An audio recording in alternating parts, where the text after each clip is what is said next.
Traffic పోలీసులు శ్వాసకోశ వ్యాధులతో బాధపడుతున్నారన్నారు city police commissioner Anurag Sharma. వాహన కాలుష్యంతో ఈ పరిస్థితి తలెత్తిందన్నారు. వరల్డ్ కప్ డే సందర్భంగా సైఫాబాద్ మెడిసిటీ హాస్పిటల్లో హెల్త్ క్యాంప్ ఏర్పాటు చేశారు. క్యాంప్కు తరలివచ్చిన ట్రాఫిక్ పోలీసులు హెల్త్ చెకప్ చేయించుకున్నారు.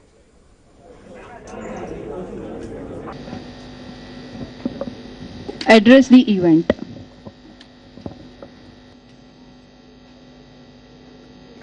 So 95 to 100 is good, sir. Perfect. అందరికంటే ఎక్కువ కష్టపడి పని చేసే వాళ్ళు ట్రాఫిక్ వాళ్ళు అంతా కష్టపడతారు.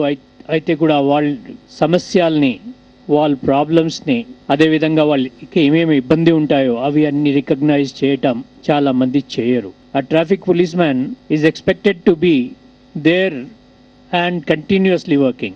ఎంత కష్టపడి పని చేస్తున్నాడో ఎవ్వరు రికగ్నైజ్ చేయరు. కానీ ఆయన తప్పకుండా 24/7 అక్కడ చౌరస్తా మీద ఉండాలి, ట్రాఫిక్ రెగ్యులేట్ చేయాలి. ఎప్పుడు ఇటువంటి క్యాంప్ జరగలేదు. We are thankful to Medicity, doctor Krishnaiah. They have taken this one step. బులెటిన్లో షార్ట్ బ్రేక్.